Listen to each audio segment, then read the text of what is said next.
and just tell me a little bit about your background so that as we're going here, it might prompt me to ask some questions and I sort of know where we're coming from. Okay. Okay, so are you guys ready? Yeah, All right. Okay. I'm Betty Hinson. That's Hinson. And I was born in 1929 at the Eagle Mill Village.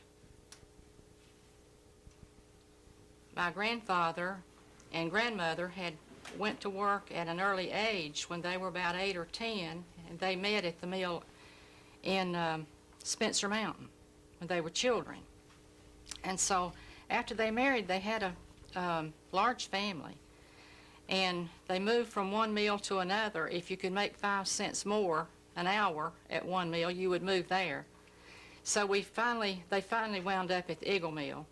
And my grandfather worked in the mill, and all of his children worked in the mill. My mother and all my aunts and uncles. Okay, but you never worked in the mill? I never worked in the mill. You just grew up in the I grew up in the village. Okay. Mm-hmm. All right, let's move across, Mac. My name's Max Robinson, and Oh, okay. Yeah. All right, go ahead. Ready? start over. Yeah, And just talk right to Ron. yeah, and all of you. Forget that I'm here. Yeah, forget this. Everybody talk to You can Ron. either talk to me or Each to each or other. something. Okay. Okay, all right. Okay, Max, go ahead. Okay, my name's Max Robinson, and it's spelled Robinson, and I was born April the 1st of 1932 on the Climax Mill Village. And my mom and dad met after they came to Belmont. Daddy's family moved to the Climax, and Mama's family moved to the Climax. And they met and married during that time. And I, like Betty, never did work in the mill because at the age of 12, I went to work at a service station for my cousins. But I grew up on the mill village and stayed there even till I went in service and short time after I came out. Okay, my name is Bob Brown, and I don't think I need to spell that for you. Unless you spell it oddly. I was born in November of 1938 on the Majestic Mill Village in East Belmont. My mother and father both worked there in the Majestic Mill. My father was he ran a part of the mill called the roller shop, in which they covered all the rollers on the old machines that twisted the thread in leather. And he ran that roller shop. My mother worked in the winder and the spinning room. We, of course, lived on the village and lived in a mill house. I did work in the mill some during the summers before I got a chance to go to college. I came back in 1962 and taught and coached here for about 5 years.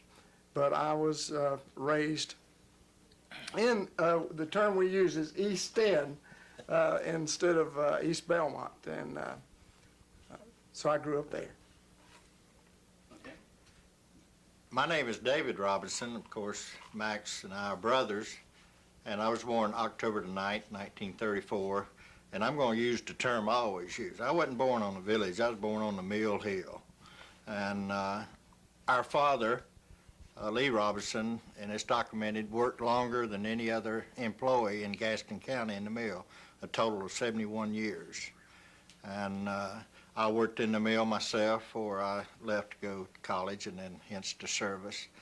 And of course, all my favorite memories is of life on the Mill Hill because that lifestyle doesn't exist anymore. Okay.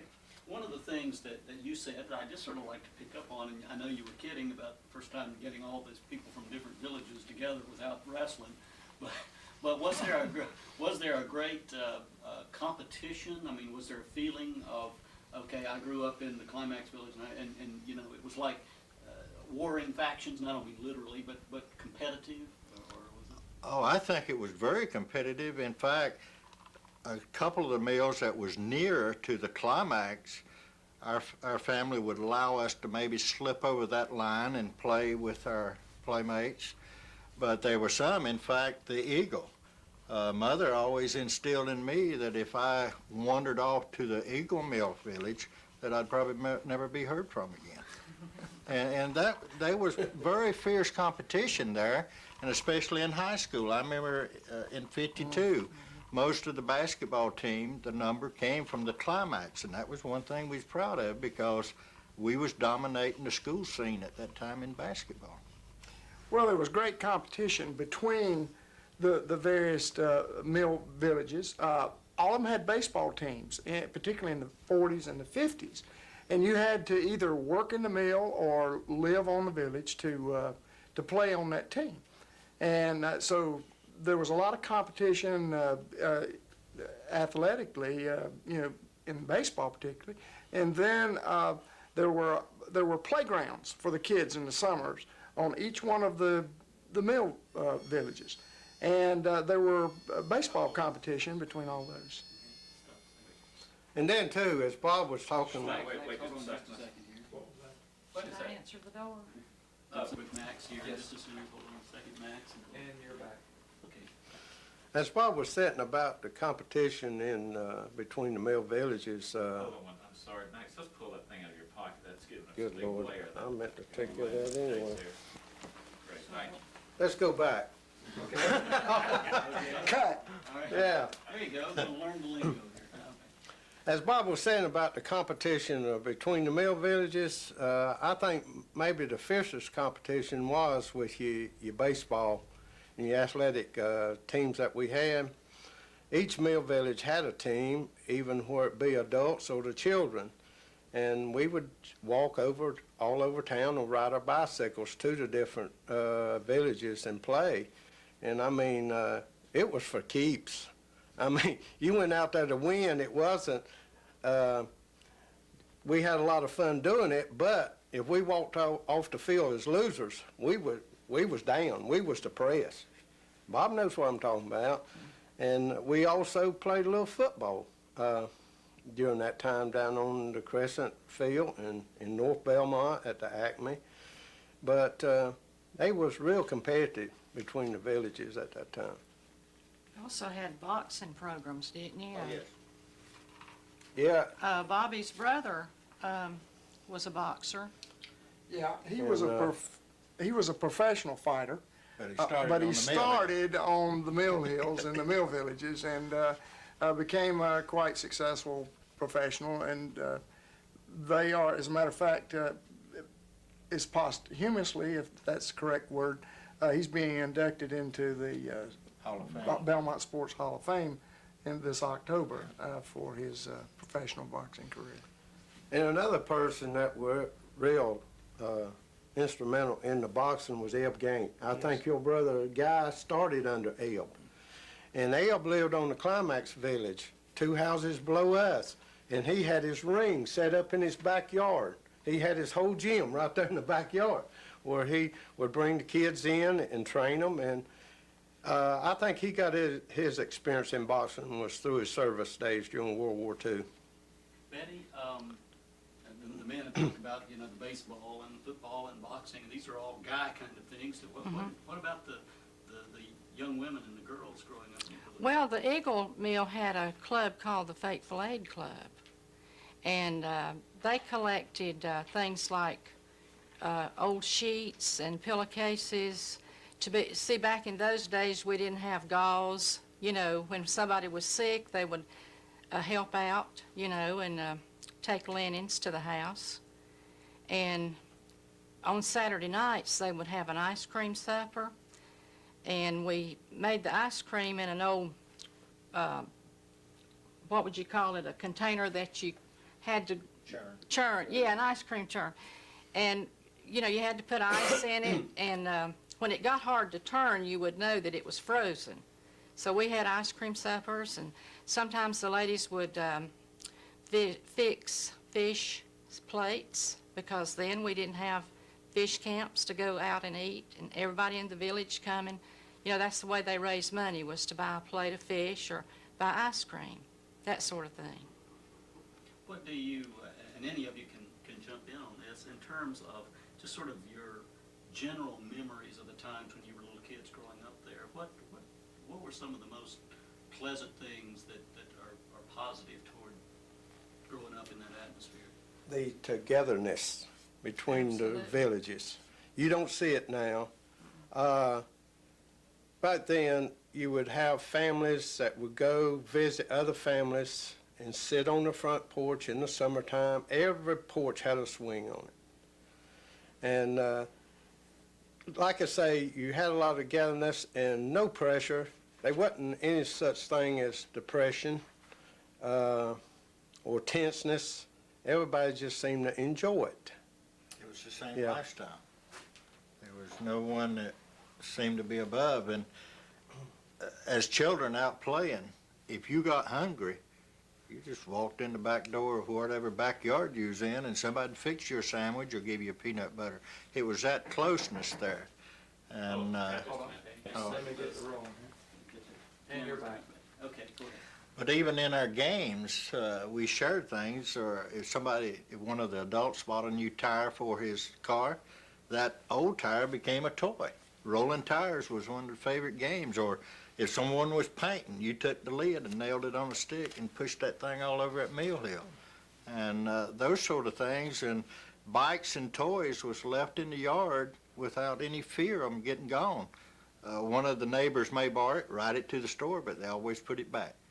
I don't even remember doors being locked We didn't and windows up. And again, radios, you could enjoy a radio two houses down, and you had the Inner Sanctum Mystery or the Shadow, and it was a joint thing, even though maybe it wasn't meant to be. I think something interesting that I always thought about as a kid, the town had a pulse to it.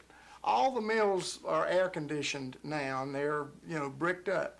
But they had windows in them then, they weren't air conditioned, and particularly in the summertime, all the windows were open, and there was just a pulse about the whole town. As you walked down Catawba Street, you passed the Chronicle, the Majestic, the Crescent, the National, and there was just a sound. On Sunday morning, the mills all shut down at 10 o'clock on Friday night. In the summertime on Sunday morning, it was so quiet through the whole neighborhood because you didn't hear all the noise. There's no traffic. And it was almost a religious experience just to wake up on Sunday morning because it was a different day. It was quiet, and the church chimes started playing, about 9 o'clock. And I mentioned the radios. It was almost like stereophonic sound on Sunday morning because you could hear all those radios on Renfro Valley. Renfro Valley. Listening to that religious gospel music from Renfro Valley, and you could step out in the yard, and it was just stereo. And but it was so quiet because the mills were running, and during the week, and they just had this pulse, this sound to them that you didn't have on Sunday. Well, the mills control that pulse because, and I heard this phase in the military, thousands of miles from home. On Tuesday afternoon, since Wednesday morning was payday in the mills, at noon on Tuesday, all the stores closed to get ready for payday. And I was in Europe one time in the PX, and I heard somebody saying, well, what's going on? And this other guy across the table said, nothing. It's as dead as Belmont on Tuesday afternoon. And I didn't even know the guy. But apparently the word got around. It seemed like, from what you said, there was a lot of, it was a happy time, a place to live, particularly, I suppose, as kids. Oh, very I don't know how happy. your parents felt about it at the time working, but tell They me, were what- happy, Were too. they happy too? My Okay, that's parents what I gonna was ask. happy. They sure were. They had to work hard in the mill, but that was just a way of life, that was expected of them. And but they really enjoyed living in the village and having Christian friends. And it was a good place to play all over the mill village. I would go from one house to the other, knew everybody. We didn't have any secrets or anything. Everybody knew everybody. Everybody made the same wages, and there wasn't any class distinction. I think the houses, people get the idea that the mill village, and the houses were old. I mean, they didn't have any insulation in them. They were cold in the wintertime, and they had high ceilings, 10 or 12 foot ceilings in the old houses. But the village was as she said, everybody had something in common. They all worked at the same place. The wages were about the same. The houses themselves, I can remember the rent was 20 cents a room. Now this was in the 40s, when they weren't making but about $10 or $12 a week. That was per month. Oh, right, 20 cents a room. If you had a 4-room house, it was 80 cents, and the water was furnished. Now, they weren't fancy. Most people didn't have any, you didn't have any hot water. The bathroom was on the back porch. You had to go outside. It's cold in the wintertime, and you had to turn the water off if it got below freezing outside to keep water from freezing. But the economy of those houses, a place to live, people would not have been able to survive had they had to pay significant rents. So. But let me bring one thing to mind, if I may, about the bathroom that a lot of the modern homes today don't have. The commodes flushed themselves when you got up. It was self-flushing. All you had to do is get up, and they flushed themselves. Yeah. And a lot of people, you know, they say, I'd love to have one of those. You can't buy that sort of convenience now. But, you know, the Chinaberry trees, everything was self-made for entertainment. And go ahead, Max. Your bathtubs was your wash tub. That's right. You fill it up with cold water on a Saturday afternoon, set it out in the yard if it was summertime, let the heat, the sun, heat the water. It was a number 310 tub. That's true. You bring it in the kitchen, you set it down. Daddy was the first one to take a bath. If you had a big family, say a 7 or 8, when that youngest one got in there, it was like quicksand, you know? But I remember, too, you talking about never locking doors. I grew up on that village for just about 4 years. I stayed there till I was 28 years old. And I can never remember our front door or back door being locked from outside. If you left for a week, go on vacation, you didn't have to worry about it. You didn't even have to close the door if you didn't want to. But Mama did lock the door sometimes at night from the inside, but it wasn't from fear of somebody coming in. It was fear of David or my older sister Geraldine walking in to sleep and going out. Because that happened a few times. And I remember Daddy catching my sister down the street a little ways one night after she got up. But that's the only reason they latched the doors. You was talking a while ago about the porches and everybody sitting on the porch, and the togetherness. There was a simple communication between people that lived on the mill hill. And Bob, I'm sure it took place on your porch. I've sat on the edge of the porch many times with our feet hanging, our legs hanging off, not even touching the ground. And might be as many as a dozen people sitting on that porch in those rockers, and every once in a while the silence would be broke with a, yep. But everybody knew it was just a silent communication among themselves, a day of rest from the long grind of the week.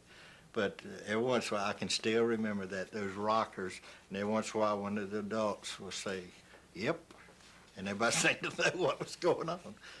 But We was talking about Had to work, if the man was living, Go ahead and pick up all it's this. wrong. Okay, I'm ready. let me back up now that he's got the tape ready again. Let's pick up on what we were talking about here, was the different mill villages, and Bob, you were just starting to talk there.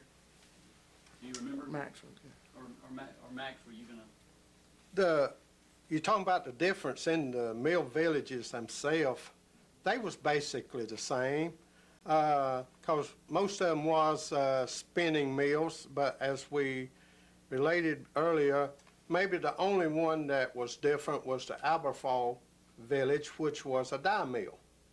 But the people themselves was basically the same. They would move from village to village sometimes, as if one of them would pay a penny or 2 cents more on the hour, they would go for it. Because 2 cents on the hour back then was a lot of money. that was a good increase.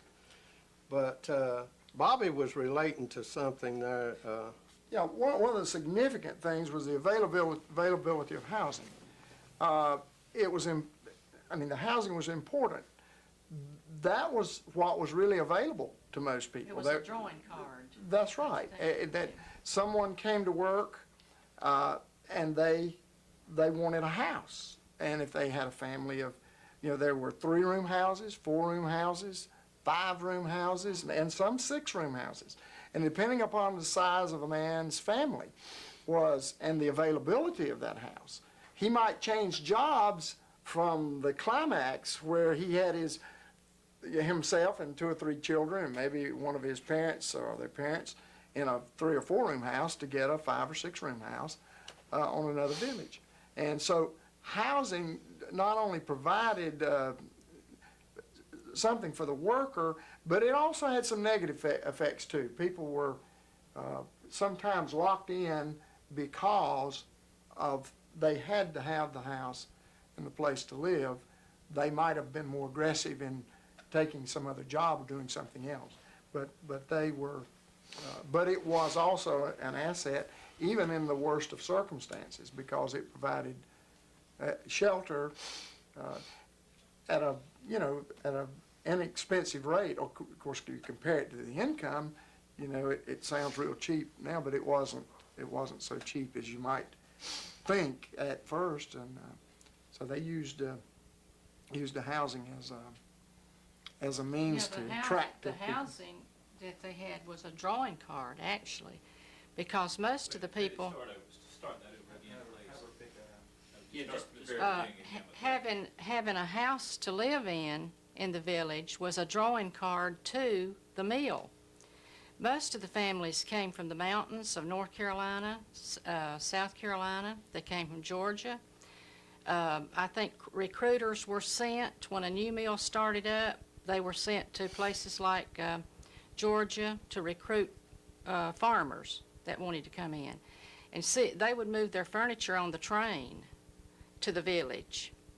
And if they hadn't had the houses, you see, for the workers to live in, then it wouldn't have been as attractive. The job would not have been. But they came from I believe it was 5 surrounding states here in Belmont that we've been able to go back and see that they came from Tennessee, Georgia, Alabama, South Carolina, and even a few from Mississippi and Virginia. You mentioned that their furniture was brought in by train. Were the trains a big part of the life there? I mean, Yeah. did things hinge on the trains and when they came and went and what happened? You had the Piedmont and Northern, which we call the P&N, that serviced every mill in Belmont. Start over that. Say that again. Okay. You had the Piedmont and Northern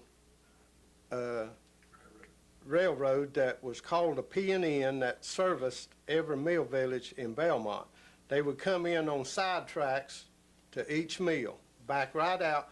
In fact, one of the tracks between the Climax mill and the Sterling mill ran right beside our house. I could jump off of my back porch onto the railroad track. That's how close it was. We used to put stoppers, pennies in the train run. The trains come through so slow. As kids, you could just hop a box cart and ride in where you wanted to with the train. Well, let me Till tell the conductor caught you. Let me tell this interesting story because he's talking about being clear. I think that the P&N, which was the switch track that brought all the cotton into the mills, was about 100 feet from my back door. Yeah.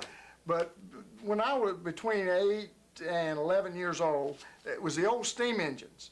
And when that steam engine came, all the women ran out of the house getting their clothes off the line because all that black soot and stuff would just roll over the whole village and cover those white clothes on the line. But the engineer on that, for about 3 years, I waited every day during the summer out there for him. He would let me crawl up in the cab of that old steam engine.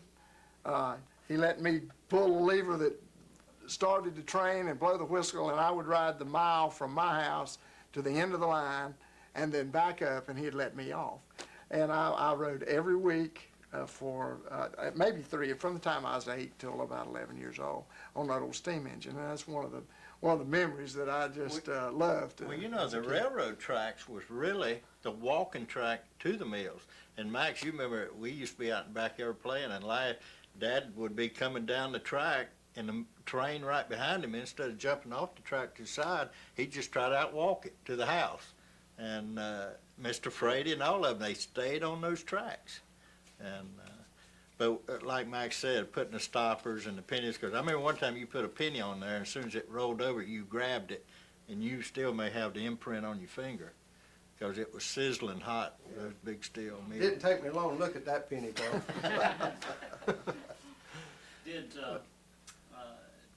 Did you in the mill villages have much contact at all with the mill owner, either the owners or the plant managers, the management?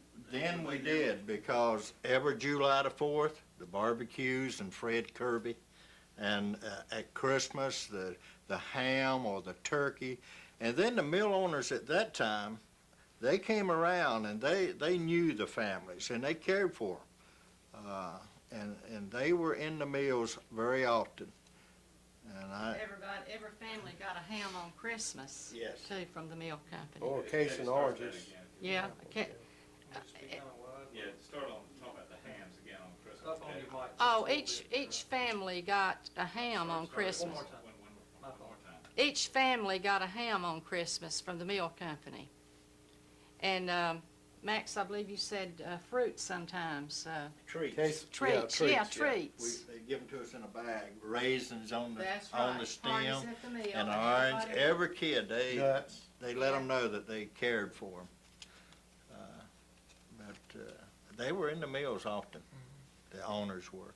Did you know them by name? Did they know you by name? Oh yeah, especially if you had been there. We had those 1 or 2 families that would pass through, draw the first paycheck, and move on. But People stayed. they stayed. It were pretty settled during those years, particularly the 40s and 50s. I mean,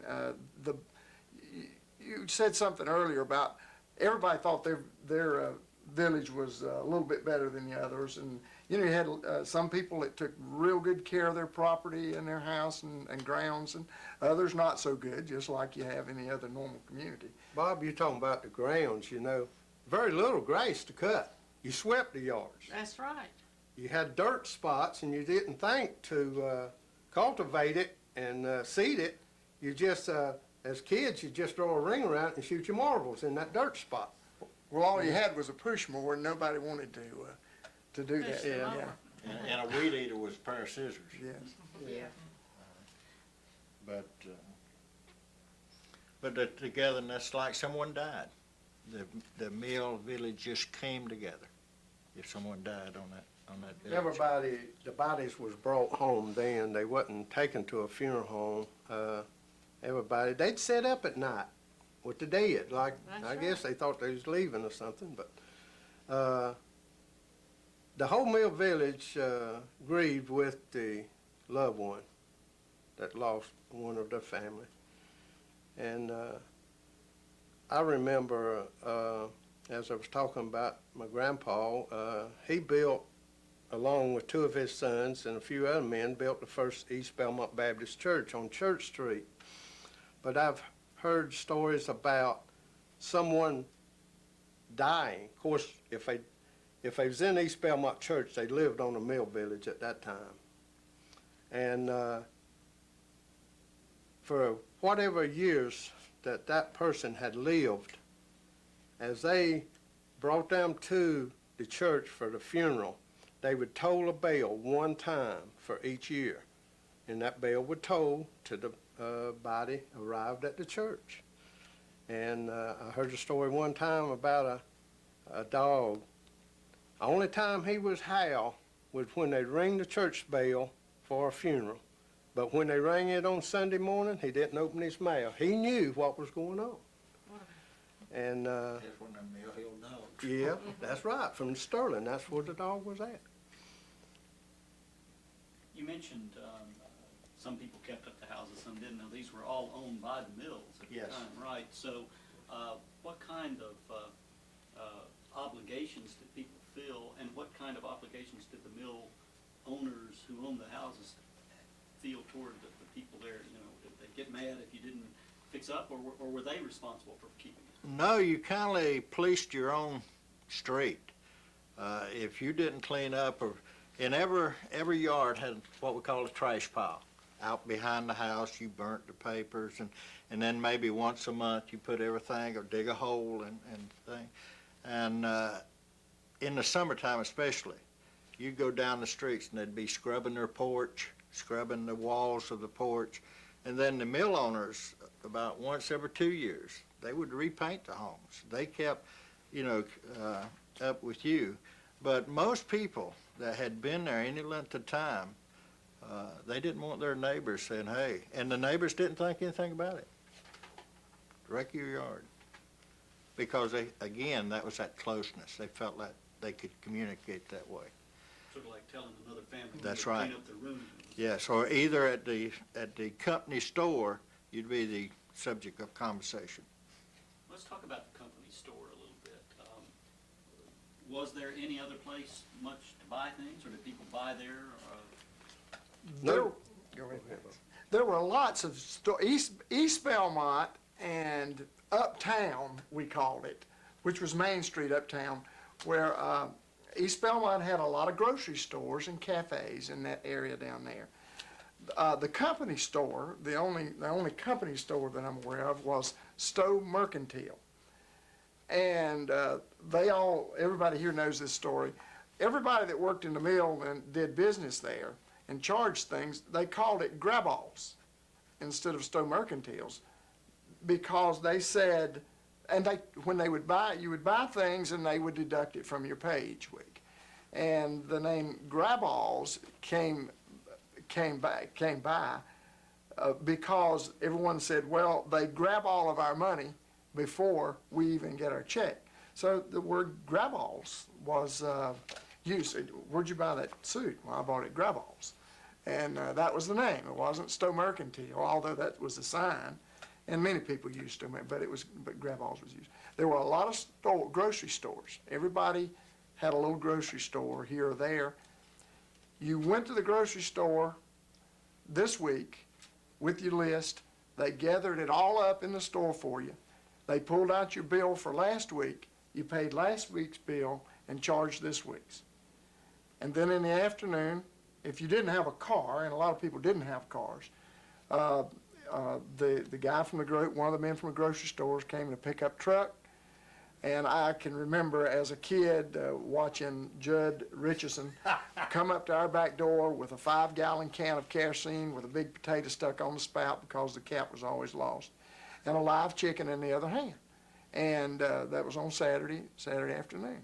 And my mama wrung that chicken's neck, and cleaned that chicken for Sunday dinner. I mean, when we had chicken on Sunday dinner.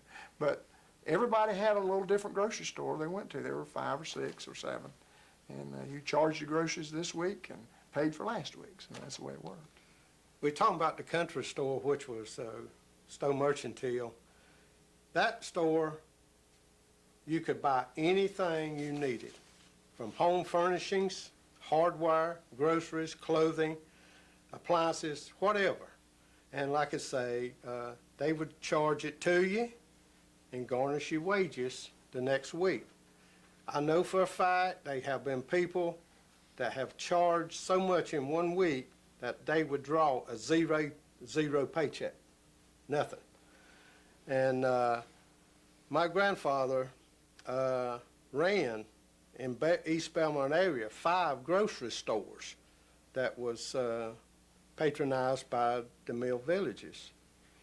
And you could, Daddy would come home on a Wednesday payday and give David and myself 5 cents, a nickel a piece. We could take that nickel and go to the store and get a soft drink and 2 bags of peanuts. That soft drink being a 3-center, of course. Peanuts, penny a pack. And of course, one of the old things Dan was pour the peanuts in the drink. That would probably be the nicest thing you ever tasted now, but it was good then. Stowe Yeah. Mercantile also had somebody that come around to the houses in our village and took orders for groceries. Early Ellington. Well, you This was Archie Reed, no, before Early, Mr. Stewart, Raymond Stewart. Yeah, Okay, he was the yeah. one that came. And incidentally, I've got one of those old order sheets that I've kept over the years where my grandmother ordered food. I don't know From Stowe about, Mercantile. I know Mother, a lot of times when Mr. Stewart would come by, if we needed shoes, when I didn't have to wear what was left over, Max left, she'd just draw my foot on a piece of cardboard and give it to Mr. Stewart, and then a couple of days later, he'd bring the shoes out, and I just hoped my foot hadn't grown. But that's the way it was operated then, but I remember Mr. Stewart then. And our coal was always our heat was mostly by coal, and the P&N would bring the coal into the mills, and we'd bag it up and take it into the homes, and that was the way we heated our homes with. Did you have to buy the coal, or? Yes, it was So it wasn't purchased. like It was cheap then. Yes, it was very cheap, and of course the coal. But you talk about in the summertime, especially in August, and the air conditioning being just pushing the mill. They never did feel that for you, did they? You never did pay Did you on ever pay that that. bill? I think it was paid. I don't see paid on it. Well, Oh, Betty, yeah. you had a store there on the Eagle. There was a store down there where you could buy Yeah, it soft was drink. run by Knob and Logue Sweeten. Yeah, we had just a little community store.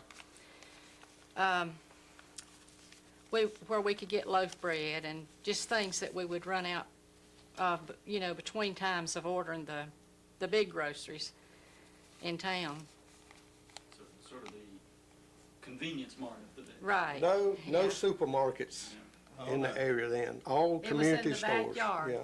It was But- in the backyard of one of the houses. You jogged my memory there, and Bobby, on the crest, Majestic, the same way. 90% of the men especially had a nickname. Now, you used to there, but we sat around a lot and call out the nicknames of Grub, Push, Mold. Everybody had a nickname. They wasn't Mr. So-and-so. It was a nickname, Yeah. and they kind of come from your character. Yeah. Well, I said I'd written some things for my kids, and one of them was was a lot of those nicknames here, and I think Wormy. Well, the nicknames. I said there were a lot of characters in the small town, and everybody knew one another. And in a small town, people were real tolerant of people of less mental capacity. And, of course, all these people weren't And I appreciate a it. lesser mental capacity, but there were names like Catfish Peterson and Round Eye Balcom, Baboon Brown, and Snuffy Carlisle, to name a few. But they all had some kind of nickname, and that's how they spoke up, I think. Pee-wee, the little people were called Pee-wee. Shucks.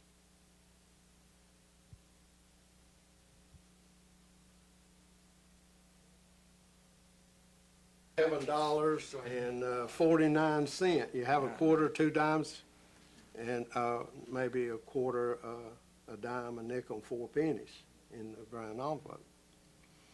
Max, let's back up. You were telling us about people's nicknames.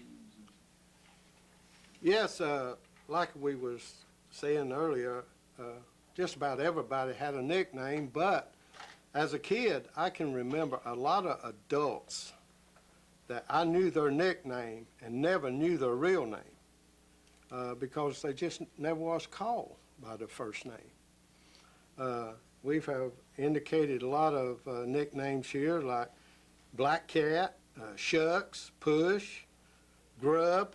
That's just to name a few. And Bad Eye. I Bad remember Eye, one named yeah. Bad Eye. But as David said, most time it related to your character. And they were affectionate. They weren't derogatory. I mean, they were names that were given to people through just affection or the fun that went with them. There were some, and I say this in all courtesy, there were some like Briar Patch Annie, and that, but most of it was with respect. Yeah. Very few had any problem with you calling them by their nickname, because most of them knew you probably didn't know the first name anyway. Let's talk a little bit about, and maybe Bob and David, you can even speak even more precisely to this, but we were talking about getting paid and being paid in cash, and both of you actually worked in the mills, right, at some time, either as a child or during summers or something. Yeah, just during the summers. After I got out of school, I never worked there. But now, this was in the '50s when I was working in there, and I mean, it was it was a paycheck then. It wasn't cash. But when you were children, your parents brought home. That's correct. Yes, because I remember on several occasions, it seemed like payday would be on Wednesday and wash day on Thursday, getting ready for the weekend. And it was rare, but sometime you'd hear, and again, the Mill Village responded to this need. Some lady would bring her pay envelope home, lay it up, or the husband, lay it up on the fireboard, which is the mantle, we call it the fireboard, and maybe it'd get put out in the trash or in the trash pile and burned, and of course that was a week's wages lost. But when I was in the mill also, they started to pay check, and Mr. Stowe. I did well. I made $29 a week. Mr. Stowe was reluctant to sign a check when they eventually turned over 2 checks. He was reluctant to sign a piece of paper that was worth money, they said. But then after he got started, he saw it was a more convenient way for paying, and he liked that. I would like to say something about the pay. Not my generation, but I'm thinking in terms of my father-in-law, particularly. He's 77. When he went to work, he and the other children in the family went to work in the mill. They didn't get their paychecks. Their dad got their paycheck. I mean, there were 3 or 4 of those boys working in there, and they were about 16 years old, and and when payday came, the dad got those paychecks, and they took them home, and he gave them, some spending money, and they used that money to support the rest of the family. So it worked that way. What was it like inside the mill? I know both as someone who worked there, like I said, even though it was a summer job or whatever, you were inside. And then as kids, did you get to go inside the mill much where your parents were? My dad died when I was 4 years old. So my mother worked in the mill, and she worked on the second shift, and I fortunately had a lot of other aunts and uncles and kids around that I lived with because she worked in the evenings. But I could go in the mill to see her, or go by and holler in the window and for money for a Pepsi or something like that. Take her a sandwich. But yeah, and I could get in the mill. They didn't let everybody, but they knew where I was going. I was a small kid. I could go in there. I remember the mills themselves in the late 40s and early 50s. All the motors were in the top of the mill, and all the machinery was run by these big pulleys, big belt pulleys.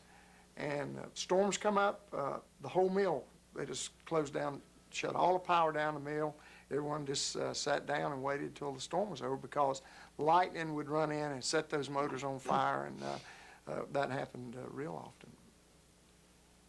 But you could, access was pretty open, and a lot of the workers, twister doffers, as they were called, they would have when they came on their shifts, they might have a certain number of frames, they called it, that would be coming off. The bobbins would be full for that shift. They may have 8 or 10, but they may have all of those in the first 3 hours, and they might not have anything else to do till 9 o'clock at night, or to whatever the end of the shift was. So they would go out to the pool room and shoot pool. Until the whistle. Until the whistle came. The guy came to the door and whistled. And you knew that whistle? And they would go back in the mill and finish their work. So it was, some days they could go in there and work the whole 8 hours. Other times they would go in there and they would have periods of time where they didn't have to work. And they'll go shoot pool, or go outside and throw baseball, or things of that nature. Bobby mentioned the storms coming up. Reminds me too, you had so many families on the village, this may not be true of everybody, but when a storm started coming up, they would go to each other's house and just congregate inside till the storm passed over. Cause I don't know what it was about. I've even had my mama come get me out of bed to take me next door, till the storm got over. And, but Close all the windows, all the doors. I'd like to go back to the houses. Of course, all the homes was heat in the early days by a fireplace that had a black grate stuck in it, and you burn coal. And like every house had a coal pile that the coal was hauled into it in your little red wagon or a wheelbarrow, whichever you may Or a have. truck, they would deliver you a ton of coal. And Sometimes if you run out of coal, though, need a little bit, you took your wagon and got it. Yeah, we had You a see? wagon. We had Yeah. a black man at our mill who brought the coal, Uncle Jim Lane. We Yeah. called him Uncle Jim. And all the houses, like we had said earlier, was not insulated, and they was cold. They had cracks in the floors, cracks in the walls. On a cold winter night, you go ahead and get you a blanket and get up to that fireplace and warm it and wrap it around you, go in, run in that back room and hop in bed. That's how you stayed warm, because the fire died its way out during the night. And most time, either the dad or the oldest boy in the family got up in the mornings and built the fire before the rest of them got up. And it never got really warm in the house. Never, did. never. And of course, in the summertime, you had linoleum on the floor that stayed a little bit cool from, the homes was not insulated, underpinned. So there's a little bit of cool air underneath it come up through the cracks on that linoleum, make it cool. And I know many a day I would come home from the mill and just take my shirt off and just spread eagle on that linoleum so I could cool off. And that felt so good. But it was an unusual living style, but everybody shared the same style. And but getting back to the mill, when I worked in the mill, of course, like I say, you always had that lint getting up your nose. And as I related earlier, in the summertime, especially in August, air conditioning not being allowed because of the way the yarn had to run. A lot of those beams, you could just see the rosin just bubbling out of it. And it was nothing for one shift, 3 or 4 women, just to pass out on the floor from the extent heat. But you just administered to them and took them outside and let them cool off and continued to work those frames, because those frames had to keep operating. They just couldn't shut them down. And those doffers was there, but you mentioned the doffers, and they'd either go down to the pool room, but their boss man had that certain whistle. And when he whistled, you could hear it all over the mill hill. It just carried. And they knew that was time to come on. In your working in the mill, how did you look at that when you arrived at the mill each day? Was it that it was just something to do, or did you look forward to it, or did you dread it? Well, growing up on the mill hill, when I got 16 and was able, I was still in school, but I worked the second shift, which was the 2 to 10. And of course, I kind of got upset because I didn't have the evening to spend, and I was still in school playing sports and everything. But no, I felt it as reaching a goal. I was able to work in the mill. I was able to make my own money, even though when I came home, my check, I turned it over to Dad, and he banked some of it, helped, pay. And what he was doing was teaching me responsibility, and I'm pleased with that now. But I look forward to it. You went in at 2, and here I was, a 16-year-old lad with these experienced doffers and these section hands, and it was something to sit down between them and listen to mill talk. And we won't get into that. And the Dolpher squat. And the Dolpher squat. And you learned to do that. It was a certain way. They would squat down, and that was, you've arrived. When you learned to do that, you had arrived, you one of them. But I look forward to it. And at 10 o'clock when I got off at night, it was such a relief.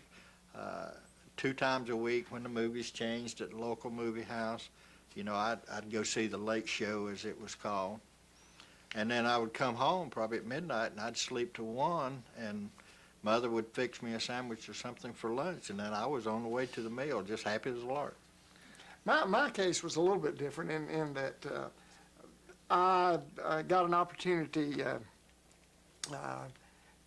to go to college, and so I spent the last, after football season was over, the last 2/3 of my senior year working like Max did, on going to school and then going to work in the mill from 3 till 11 during that year, and then the rest of that summer. And then several summers during the college days to come back, because I was experienced and knew what to do. So, but I never did have to give up my paycheck to anybody, and I gave it up to, I used it to defer college expenses and things like that. But and it was with a paycheck too. That's because you come along in a younger generation, Yeah, Bob. I know I'm a lot younger than you But I guys. guess, I don't know, but what I may have stayed in the mill. But my dad, who, as I said, worked 71 years in the mill, longer than anybody in the county, and would have worked longer. He wanted to, but he kept telling me, David, there's something else out there. You know, we're not above the mill, but there's something, and he kept encouraging me. And so I went on to college and then in service. And I remember when I left, the superintendent of the mill came to me and told me, he said, David, I'm keeping your job. You'll be back. Everything you've ever owned, everything you've ever had came out of this mill, and you'll be back. And I guess that was the encouragement I had. I'm not coming back. I've got to show him. And of course, it made my dad proud because, like I say, he raised all of us, 4 children out of the mill, but he wanted something better for us. I think that generation, this generation that we're in, all of our parents wanted us to step beyond, working in the mill, because most of the time, if you got in there, if you got out of school and you got in the mill, you were pretty much limited for the rest of your life as to what you could do and what you could achieve and the economics of it, although it wasn't looked at as something bad. That it's like Max said, our parents wanted something better for us and encouraged us to go beyond Was that their a level. pretty common thought among all the families in the Mill Village? I think it was a pretty common thought. I don't think it was a real common achievement for everybody, because there were a lot who did, stay in the mill. There's still a number of people that grew up with us that are still employed in textiles. Yeah. Of course, as we said earlier, the textiles industry has changed tremendously since it was back in the early days. I like to relate to the old dope wagon in the mill. Every mill had the dope wagon. What that was is you had one gentleman that would run it, or a lady, whichever the case may be, and it was just a box that you kept drinks in and cooled them down with a chunk of ice. And you might have sandwiches that you made, crackers, potato chips, and etc.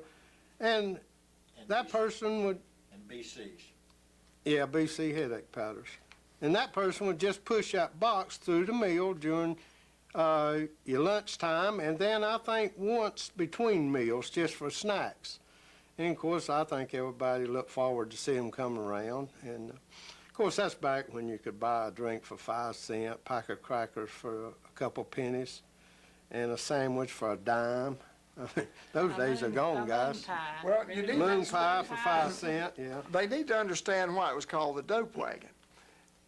As I said, they had BCs, headache powder, all types of aspirin, and people would buy, mostly the men, would buy Coca-Cola, and they would pour a couple packs of BCs in that Coke, and drink it.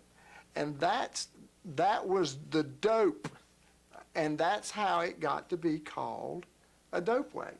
Or dope shack. Or dope shack, is because they did that for headaches and that sort of thing, and they just drank it with that Coke. Now, it worked. It was a good headache remedy and a pain reliever, but that's how it got its name. And everybody would say, what time does the dope wagon come? So, I want to ask you, both men and women worked in the mill. Was there pretty much an equality there, or were different things expected, or was there different levels of, well, that's men's work and that's women's work, and you wouldn't catch one doing the other? Or, Well, no, mostly like in the card room where the cotton started out. You might have one or two women that worked in there that was masculine. it was Because heavy work. It was heavy work. That was the big machinery. And then you passed through the spinning room, which was probably 80% women that run the frames, with the men being the doffers that took the bobbins off. And then into the twister room, which was mostly men. And then when you got into the winders that was finishing up the yarn ready for packing, that was women. So it was kind of segregated as far as departments and far as the job position itself. was the pay about the same? Oh, the pay, yes. Yes, it was all probably 45 cents an hour. It was about the same. Everybody made about And of the course, each department had their own sweeper, which in most cases was a man, that just went through, between the different machines, sweeping the cotton up Well- with a prong broom. At the end of the week, possibly, the women drew a smaller paycheck because during the week, usually it wasn't mandatory, but the boss man would send certain women home to rest. I mean, that was what it was called. They would come in, they say, why don't you rest today? That means, why don't you just take off? because we don't need you. We don't need you. And they would say, and your mother might say, well, I'm gonna rest today. And you knew then you had to stay in your own I yard. think this is one of the important things that needs to be said and remembered, is people didn't get fired or laid off. As we see today, if a company cuts back, business gets bad, they'll say, well, let's lay off 200 people or 150 people, and then you have those that are left. What they did then was just cut. If there was enough work for everybody to work 3 days a week, then they ran the mill 3 days a week, and you were off too. Or you sent various ones on a rest day when there wasn't quite enough work to do. So nobody got fired, but everybody got a certain amount of work time, and if times were hard. And then if they were good, everybody got, worked 6 days a week. But it was an attitude that we don't just fire people and put them out totally without any means of support. But we just cut back the whole operation, and sometimes it was as much as 2 days a week that everybody only got to work 2 days a week, but everybody got to work.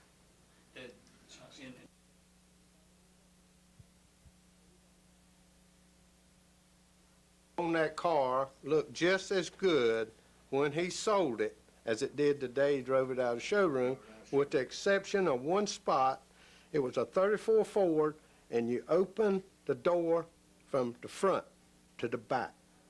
And he'd always put his hand up on that windshield brace as he slid into the seat. And that spot was wore to the metal. No paint at all on it when he sold it. Just where it rubbed it time after time. And he sold it for more than he paid for it. Sold it? Well, I think, David, he sold it for the same amount he paid for it. Of course, that car right now, with the condition it was in, be worth thousands of dollars. But Daddy was one that never believed in making anything off of anybody. He sold some property the same way. He let it go for what he paid for it, although it was valued at a lot The more. reason I said that, though, it wasn't that he sold it, but Stanley Laney, he told Stanley this, and Stanley said, well, I want to do something for him, and he gave him a dime. He said, I just want people to know you sold that car after keeping it 14 years for more than you paid for it. So he gave him a dime. Just again, that was that camaraderie there. That was that communication, taking care of each other. You didn't have depreciation on cars then like you do now. You drive one out of the showroom now, you done lost $3,000-4,000 before you get back with it. We talked about a lot of the good times, and all of you were from your birth dates, were not even born at the time when they had all the unrest and the strikes and things like the documentary that came on TV a while back. Was there any residual left over for that? I mean, obviously it seemed pretty nice, and as you said, it was basically a happy time because everybody was on the same level and everything. But was there anything left over from the times when the strikes occurred and stuff, and any hard feelings that took any time that? And I know you were little kids at the time. Yeah, but I still remember you didn't utter the word union. I mean, that was a no word because it was still fresh, and people had still had loved ones that was either affected by that strike. But I don't remember any real harsh results from that time.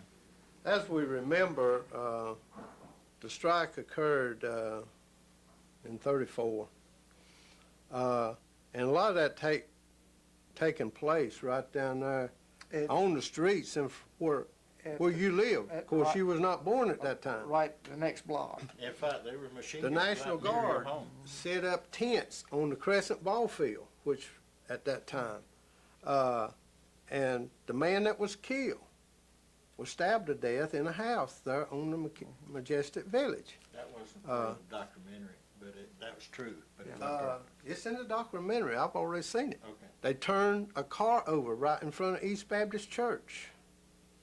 I mean, and they had machine guns set up on the roads on top of the net product mill at that time.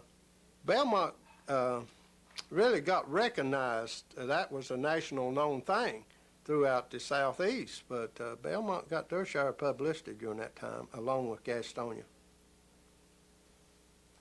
So pretty much, when you said you didn't mention the word union, was that because of the other mill workers didn't want to hear it, or was it because you didn't want management to hear it, or who? No, management the word was just a no word. It wasn't talked about favorably or unfavorably. It just wasn't part of the vocabulary. And I'm sure because of what it had caused, good or bad, within the Belmont area just years, the memory still lingers with a lot of the older people. In terms of working in the mill, I want you all to, if you will, of course, now, you didn't all work in the mill, but your parents and whatever. Can you sort of tell me a little bit about what you think maybe was the happiest kind of thing that was related to the mills, and maybe one of the things that is the most unhappy part of the mill, or something that struck you as wrong, or something like that? In other words, what's the sort of the range of emotions there?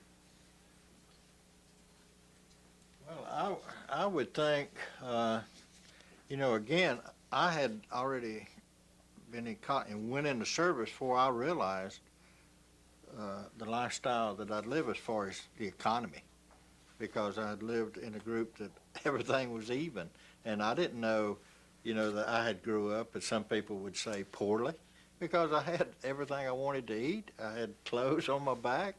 The school days were happy. The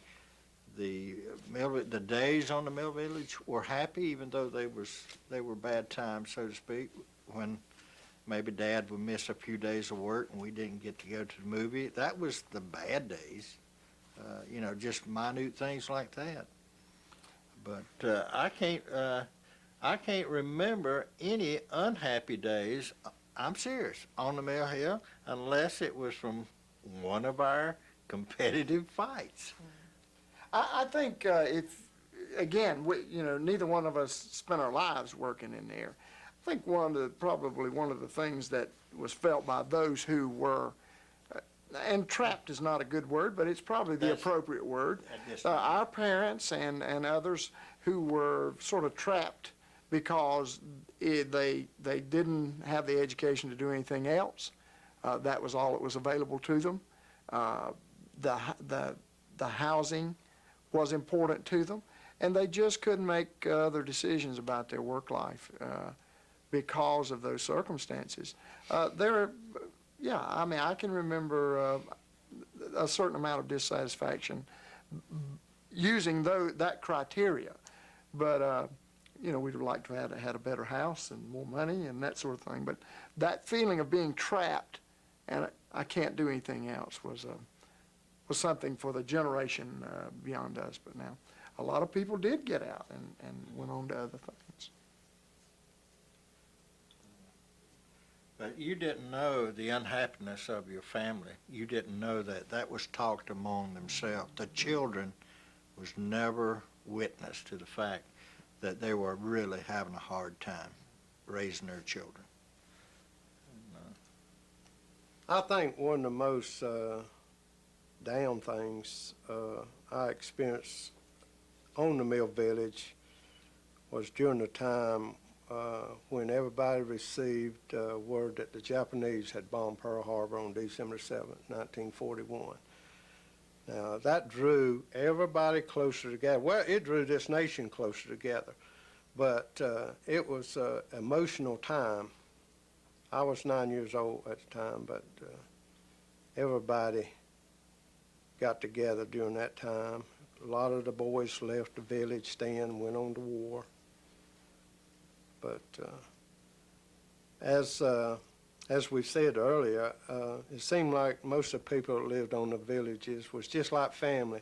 It's not like it is now. Everybody there knew everybody on the Mill Village, regardless of what street you lived on. In fact, you was all friends. Some might be a little bit closer than others, but now people can live in a neighborhood 2 doors down from another one and not even know who they are for 6 months. I mean, it just wasn't that way back during the early days on the Mill Village. Well, on the Mill Village today, they have that now. They don't know who lives behind them.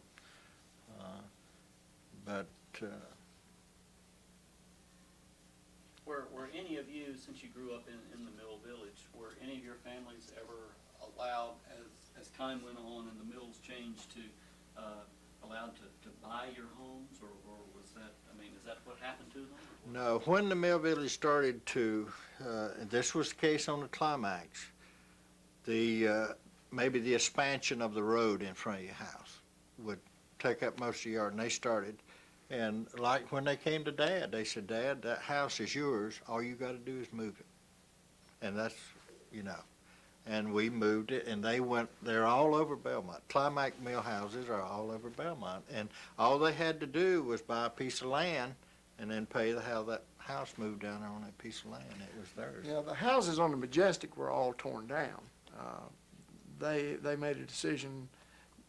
I think that there were some new regulations with regard to updating certain codes Yes. in them, and it was going to be more expensive than they felt like they wanted to invest.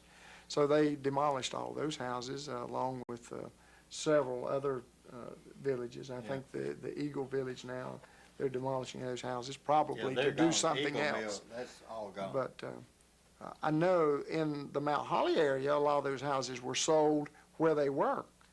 You know, lot, land, and all, but I'm not aware of that. And now on the The Crescent, Crescent, they they're have doing. remodeled those homes and have And a selling all beautiful those. community down The there. Chronicle houses have been sold to the employees also. You know, the mill company, as we call it, they remodeled the house for them, but then they sold them to the ones that lived in it. As David was saying about the houses being moved off to Climax, Daddy being the senior member in the Climax Spinning at the time this occurred, he got his house first, and he moved it to a piece of property down in East Belmont. Some people did not desire to buy their houses, so when that happened, whoever was next in line that wanted one had the choice to buy that person's house, but they had to move it. Is there anything that you can think of that either good, bad, or just interesting that we haven't touched on about growing up in the Mill Village and the atmosphere around the mills? Anything? I don't know. I know we still, regardless of where you go throughout the county, and you can go to any of the fast food restaurants, any of the cafes within the city, whatever, and the conversation always turns, regardless of what it starts out, it always turns back to such as we've talked about today, discussing and saying, remembering when. And it's just something that we'll always have that so many people don't have. It's a precious memory. It's invaluable.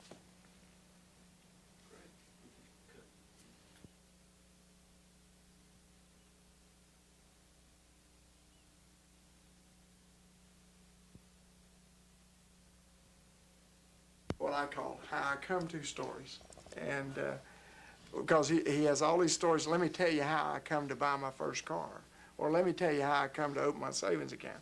And he has a story, and all of them have a lesson at the end that he's learned over his life. And but he grew up there, was raised there in the generation before us, you know. So. He was from the Crescent Village. Yes. Right. Yeah. And these stories that he tells. Several of the boys. Now, he's one that slopped the hog. And as I come about having the first dollar ever made. Oh yeah, that's what I'm saying. Let me tell you, and I've written all these down for the kids. You know, Yeah. he said, "Let me tell you how I come to buy my first car, or let me tell you how I come to open my savings account." And it always winds up has a great moral story to the end of it. That's good for everybody. Yes, and so I've heard them. So I've written them down in first person for him. Well, that's to what pass on to the Max kids. and I have taken Dad many times when he didn't know it. And all you had to do is give him a chew of tobacco and just sit back and say, Dad, what brought you to the climax? And then just sit back and let it go. Yeah. He Let loved me relate this and about Dad. Textile's all he's ever done, and like David related that he spent 71 years in textiles. Daddy was a tobacco chewer, apple tobacco. That's all he wanted. As we mentioned earlier, the stores was closed on Tuesday. Daddy ran out of tobacco. He had to go to work Wednesday morning at 6 o'clock without any tobacco. He got sick on the job and had to get off till the store opened. He goes down to Nanny Richardson's and gets his tobacco, and when he gets that first chew, he's well. He goes back to work. But I don't advocate tobacco, but I think it prolonged my dad's life. He lived to be 94. Yeah. And he said tobacco kills Jeremy. Start chewing on it 9. He did an interview with someone from WSOC in conjunction with UNC College about the flood of 1916. You see, Daddy, he had just come to Belmont and was working at the National Mill when the big flood come. And he tells the story that he was the last one off of the train trestle that crosses Catawba River before it broke loose and went under, killing 6 workmen underneath. But Daddy, he retired at 66. He didn't know what to do with himself. He sat around on the front porch in the evenings for about 6 months. And then one of the overseers at the mill came to him and said, "Hey, we got a kid that just quit off of your old job." Said, "How about you coming by and running the slubbers again for about 3 days till we find someone?"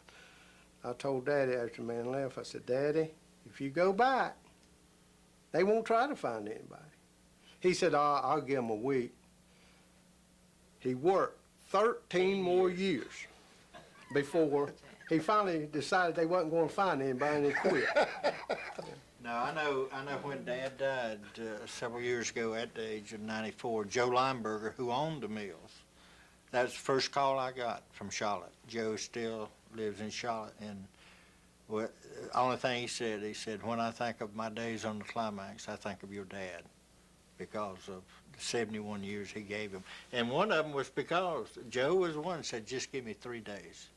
And Dad was there 13 years because they didn't try to find anybody, because they knew Dad would work. And and Max agree with this, and I say this with all respect to my mother. Dad would have rather been in the mill than home with Mom. It was easier. I think that's what enticed him to go back, really. Yeah, because Mother was a precious lady, but she just loved to complain. Dad just, Bob, let somebody else talk for a little bit so we can get some close-ups on you listening to some of these other. okay. Betty, you got a story to tell them about your family? Something you'd be talking about so they'd be listening to you? No, I can't think of anything else. They're told it all. Something that Claude. Your mom and daddy didn't do I've got anything? a question for you. Yeah. that Talk about you can Claude. answer- that you can answer for me. Earlier on, they were talking about the parents all wanted their kids to do better than work in the mill and this sort of thing. And what did they look for the girls, the young women to do? I mean, the men, you know, they were the breadwinners of the day. I mean, in terms of going out and going up in business, and weren't women more restricted in what they would? The ambitions they had? There wasn't as much diversified industry back then. So it was either the mill or school for us kids, you know. And of course, our parents wanted us to get as much education as we could because they didn't have the opportunity to get education.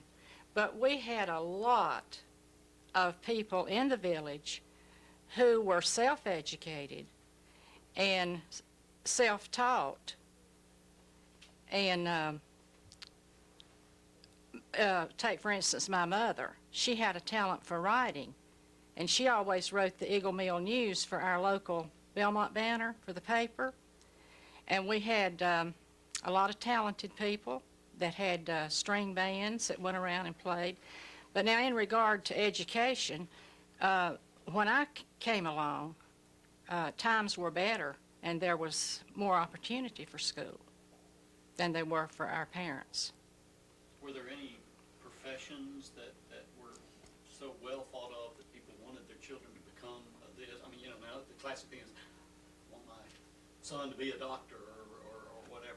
Were there any particular things like that, or is it just? I don't better? remember anything like that. And most of my generation educated themselves. They worked in the mill in the summer.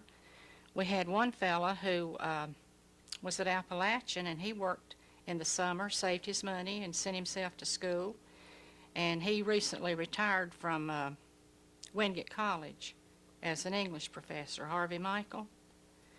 And you know Harvey. We had a lot of people that. Well, now Dr. Doug Rich from Charlotte. Didn't he? He grew up on He the grew up Crescent on the Village, Crescent yeah. Village. Matt, just go real high for me, let them keep talking. And yeah, y'all help me out. So. Well, Doug Rich, Jimmy Hall that played professional baseball. Yeah. Broke Ted Williams' Broke Ted Williams. rookie home run record. They were so many that came off the Mill Hill, that doctors, lawyers, Kim Clark, Carl's daughter, is an attorney. Yeah. Carl is a school superintendent. Yeah. So they went on, to, not forgetting from where they came, That's right. but they went on to better things. I think it was the desire of most parents on the Mill Village back then for their kids to have a better life. Although some of them didn't have that opportunity, but a lot of them did and had the desire to go ahead and do it. But show their appreciation, like Yeah. when you have the Eagle reunion, when we have the Climax reunion, stand back, here they come, because they want to grab again that memory. That's right. We don't want to let go. Yeah, one of the things that strikes me is it seems like that there's a great deal of, even today,